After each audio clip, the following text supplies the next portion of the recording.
Every human used to have to hunt or gather to survive, but humans are smartly lazy, so we made tools to make our work easier. From sticks to plows to tractors, we've gone from everyone needing to make food to modern agriculture with almost no one needing to make food. And yet, we still have abundance. Of course, it's not just farming, it's everything. We've spent the last several thousand years building tools to reduce physical labor of all kinds. These are mechanical muscles, stronger, more reliable, and more tireless than human muscles ever could be. And that's a good thing. Replacing human labor with mechanical muscles frees people to specialize, and that leaves everyone better off, even those still doing physical labor. This is how economies grow and standards of living rise. Some people have specialized to be programmers and engineers whose job is to build mechanical minds. Just as mechanical muscles made human labor less in demand, so are mechanical minds making human brain labor less in demand. This is an economic revolution. You may think we've been here before, but we haven't.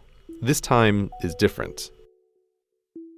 When you think of automation, you probably think of this: giant, custom-built, expensive, efficient, but really dumb robots blind to the world and their own work. They were a scary kind of automation, but they haven't taken over the world because they're only cost-effective in narrow situations. But they're the old kind of automation. This is the new kind. Meet Baxter. Unlike these things, which require skilled operators and technicians and millions of dollars, Baxter has vision and can learn what you want him to do by watching you do it, and he costs less than the average annual salary of a human worker. Unlike his older brothers, he isn't pre-programmed for one specific job. He can do whatever work is within the reach of his arms. Baxter is what might be thought of as a general-purpose robot, and general purpose is a big deal. Think computers. They too started out as highly custom and highly expensive, but when cheap-ish general-purpose computers appeared, they quickly became vital to everything. A general-purpose computer can just as easily calculate change, or assign seats on an airplane, or play a game, or do anything just by swapping its software. And this huge demand for computers of all kinds is what makes them both more powerful and cheaper every year. Baxter today is the computer of the 1980s. He's not the apex, but the beginning. Even if Baxter is slow, his hourly cost is pennies worth of electricity, while his meat-based competition costs minimum wage.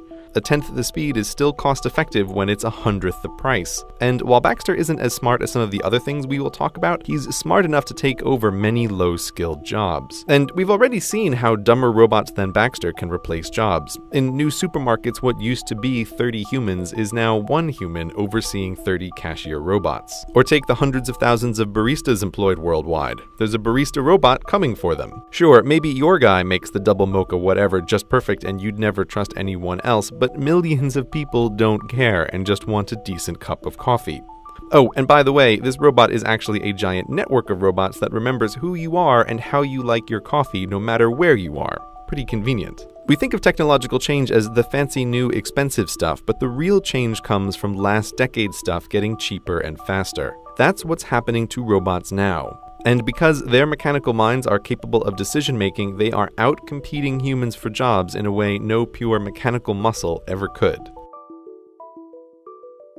Imagine a pair of horses in the early 1900s talking about technology. One worries all these new mechanical muscles will make horses unnecessary. The other reminds him that everything so far has made their lives easier. Remember all that farm work? Remember running from coast to coast delivering mail? Remember riding into battle? All terrible. These new city jobs are pretty cushy, and with so many humans in the cities, there will be more jobs for horses than ever. Even if this car thingy takes off, he might say, there will be new jobs for horses we can't imagine. But you, dear viewer from Beyond 2000, know what happened. There are still working horses, but nothing like before. The horse population peaked in 1915. From that point on, it was nothing but down. There isn't a rule of economics that says better technology makes more better jobs for horses. It sounds shockingly dumb to even say that out loud, but swap horses for humans and suddenly people think it sounds about right. As mechanical muscles pushed horses out of the economy, mechanical minds will do the same to humans. Not immediately, not everywhere, but in large enough numbers and soon enough that it's going to be a huge problem if we're not prepared, and we're not prepared.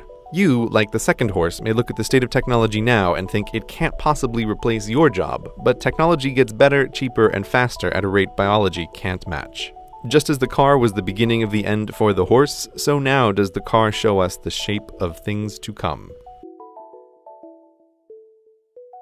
Self-driving cars aren't the future. They're here and they work. Self-driving cars have traveled hundreds of thousands of miles up and down the California coast and through cities, all without human intervention. The question is not if they'll replace cars, but how quickly. They don't need to be perfect, they just need to be better than us. Human drivers, by the way, kill 40,000 people a year with cars just in the United States. Given that self-driving cars don't blink, don't text while driving, don't get sleepy or stupid, it's easy to see them being better than humans because they already are.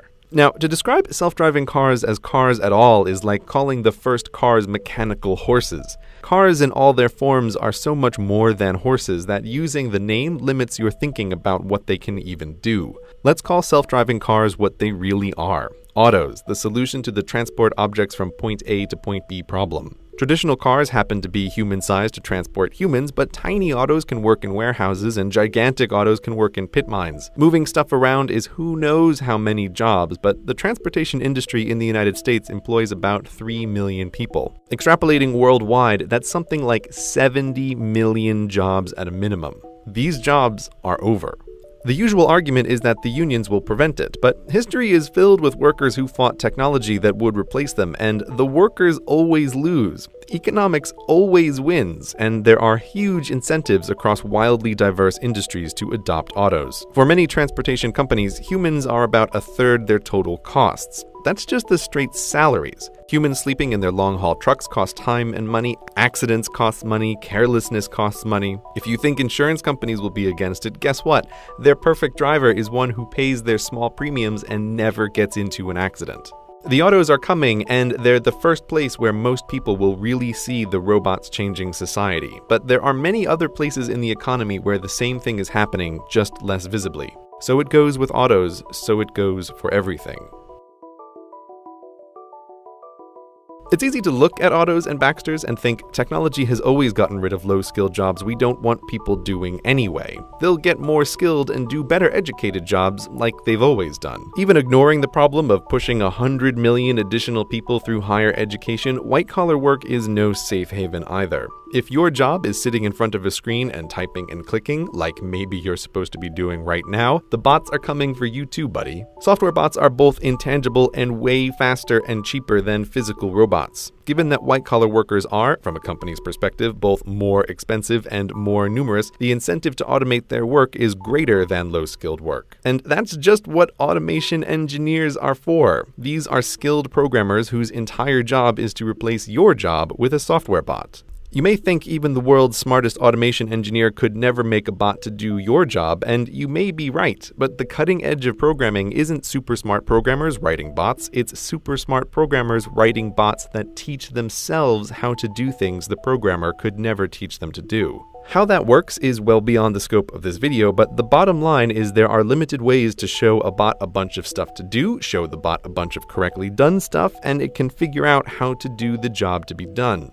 Even with just a goal and no knowledge of how to do it, the bots can still learn. Take the stock market, which in many ways is no longer a human endeavor. It's mostly bots that taught themselves to trade stocks, trading stocks with other bots that taught themselves.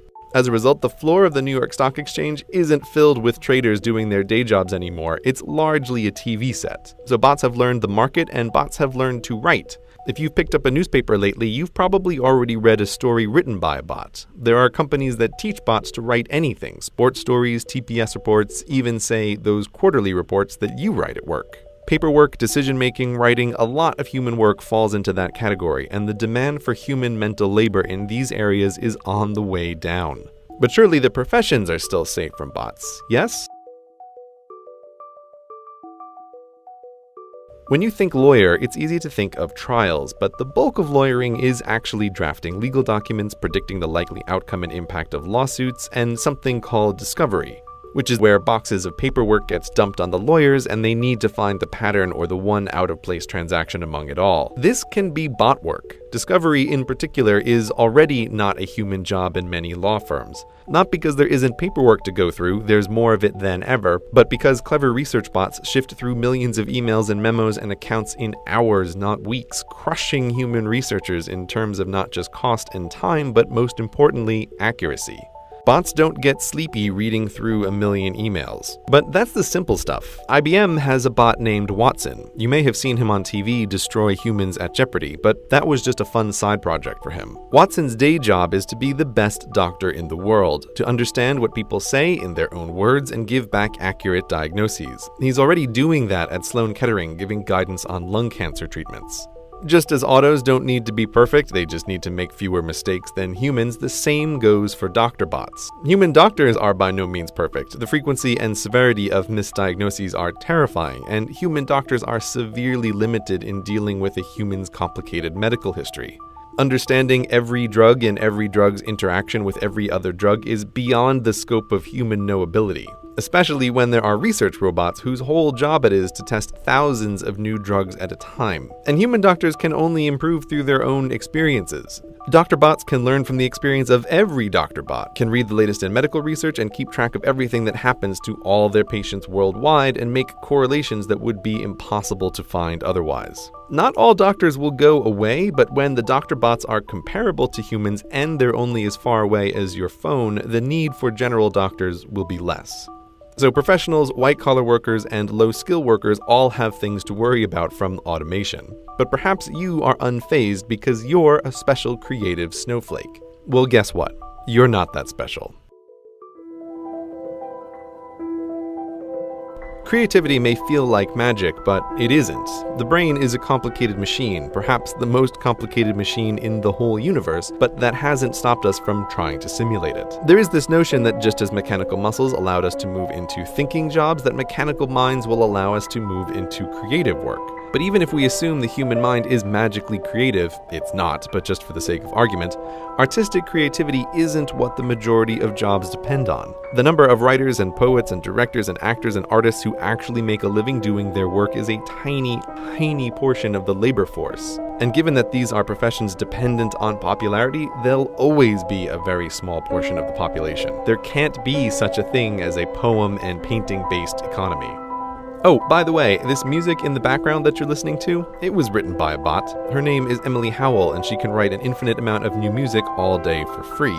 And people can't tell the difference between her and human composers when put to a blind test. Talking about artificial creativity gets weird fast. What does that even mean? But nonetheless, it's a developing field. People used to think that playing chess was a uniquely creative human skill that machines could never do, right up until the point they beat the best of us. And so it will go for all human talents.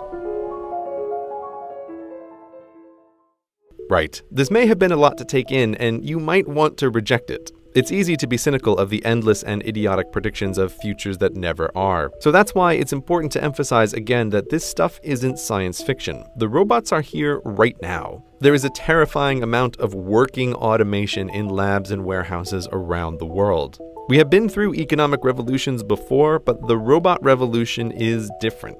Horses aren't unemployed now because they got lazy as a species, they're unemployable. There's little work that a horse can do to pay for its housing and hay.